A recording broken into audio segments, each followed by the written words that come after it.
जय सेवा जय जोहार। पुणे में सोच संगत प्रस्तुत व्याख्यान धारावाहिक आदिवासी द ओनर ऑफ इंडिया के एपिसोड नंबर 3 में आप सबका हार्दिक अभिनंदन है, हार्दिक स्वागत है।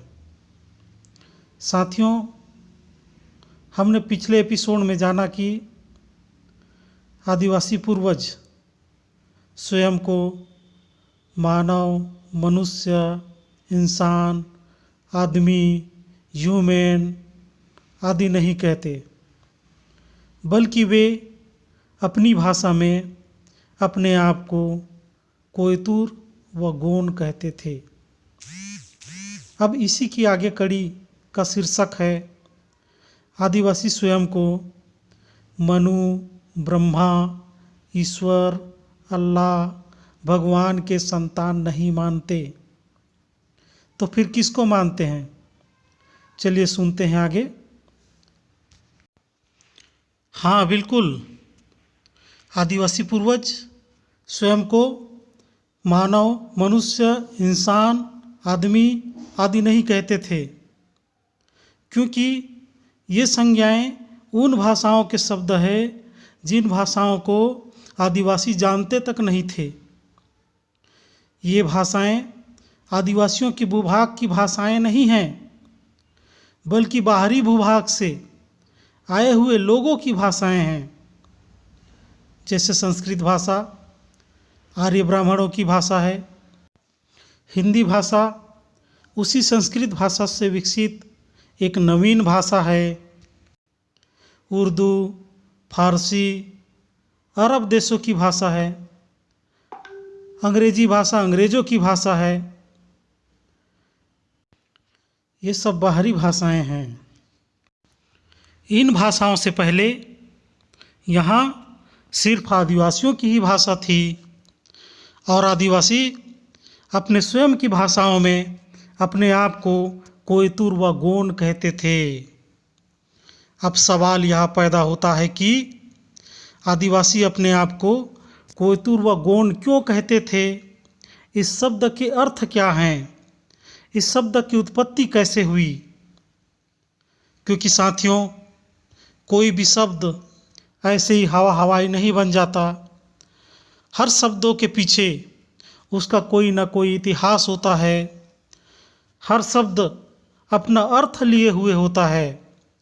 जिस शब्द का कोई इतिहास नहीं होता, अर्थ नहीं होता, भावार्थ नहीं होता, उसे शब्द नहीं कहा जा सकता। वह मात्र अक्षरों का झुंड होता है। हर शब्द का अर्थ होता है। जैसे उदाहरण के लिए मनुष्य शब्द का अर्थ व इतिहास क्या है? मनुष्य शब्द का अर्थ मनु के वंशज को मनुष्य कहा जाता है। यह ब्राह्मण धर्म की मान्यता है। इसी मनुष्य शब्द से मनुष्य फिर मानुष और मानुष से फिर मानव शब्द का विकास हुआ। और इन सभी शब्दों का भी वही भावार्थ होता है, मनु के वंशज, जिसे मनुष्य कहते हैं। जबकि आदिवासी खुद को मनु का वंशज नहीं मानते। क्या आदिवासी खुद को मनु के वंशज नहीं मानते? हाँ, बिल्कुल सही सुना। आदिवासी मनु को अपना पूर्वज नहीं मानते, वे किसी और को अपना पूर्वज मानते हैं। इसलिए आदिवासी स्वयं को मनुष्य नहीं कहते। उसी प्रकार आदमी शब्द का अर्थ क्या है? आदम व हव्वा के वंशज को आदमी कहा जाता है। यह ईसाई धर्म की मान्यता है। अब आदिवासी ईसाई धर्मी तो है नहीं, इसलिए वे स्वयं को आदम व हव्वा के वंशज भी नहीं मानते। इसलिए स्वयं को आदिवासी आदमी नहीं कहते। उसी प्रकार इंसान शब्द का अर्थ क्या है? इंसान शब्द का मतलब अल्लाह की रचना। अल्लाह के इच्छा से उत्पन्न विशेष जीव को इंसान कहा जाता है। इंसान मतलब अल्लाह के द्वारा विशेष इच्छा से बनाया गया जीव वह इंसान है। यह इस्लाम धर्म की मान्यता है।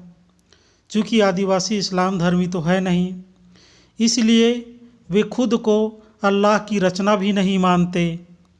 जब वे खुद को अल्लाह की रचना ही नहीं मानते तो खुद को इंसान कैसे कहेगा। अब सवाल यहाँ पैदा होता है कि आदिवासी खुद को मनु, ब्रह्मा, ईश्वर, अल्लाह, भगवान के संतान नहीं मानते तो फिर किसके संतान हैं? वे अपना रचनाकार, अपना पूर्वज किसको मानते हैं? यह विचार करना है। चूँकि आदिवासी किसी धार्मिक मान्यताओं के अनुसार नहीं चलते, बल्कि आदिवासी प्रकृति के नियमों व दर्शनों के अनुसार चलते हैं। आदिवासियों की नज़र में धर्म आडंबर व मिथ्या है, प्रकृति ही सत्य व साक्षात है। इसलिए वे अपना रचनाकार, अपना पूर्वज सिर्फ और सिर्फ प्रकृति को ही मानते हैं। इसीलिए आदिवासी स्वयं को प्रकृति का वंशज, प्रकृति का संतान कहते हैं।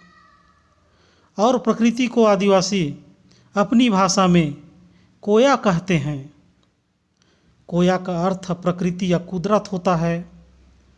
वहीं तूर शब्द का अर्थ वंश या संतान होता है। इस प्रकार कोयतुर शब्द दो शब्दों से मिलकर बना है, कोया धनतूर। कोया का अर्थ प्रकृति और तूर का अर्थ वंश या संतान। इस प्रकार कोयतुर शब्द का अर्थ प्रकृति का वंशज या प्रकृति का संतान।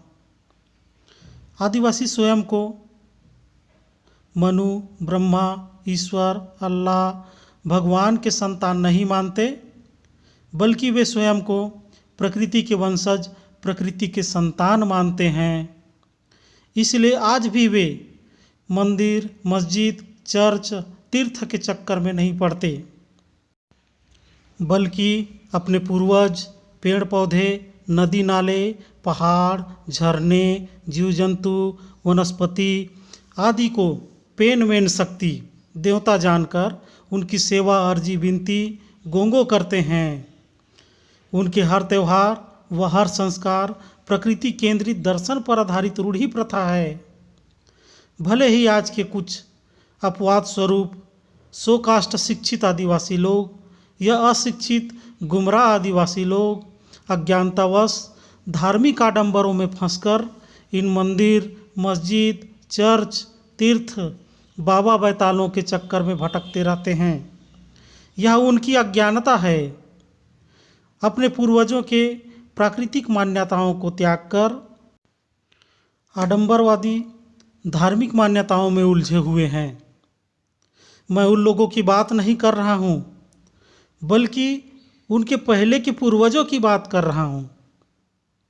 आदिवासी प्रकृति मार्ग होने के कारण स्वयं को कोयतूर कहते हैं। इस कोया शब्द का विकास कैसे हुआ, इस शब्द के अन्य अर्थ क्या क्या हैं, इसे अगले अंक में जानेंगे। तब तक के लिए जय जोहार, धन्यवाद। साथियों, उम्मीद है यह ज्ञानवर्धक एपिसोड आप लोगों को अच्छा लगा होगा। अधिक जानकारी के लिए इस चैनल में प्रसारित प्रत्येक कड़ियों को ध्यान से सुनते रहिए, इस चैनल से जुड़े रहिए। कृपया चैनल को सब्सक्राइब कर बेल आइकन को क्लिक कर लें ताकि प्रसारित हर नए एपिसोड की सूचना आपके मोबाइल में पहुंचती रहे। शेयर कीजिए, कमेंट कीजिए। धन्यवाद। जय जोहार।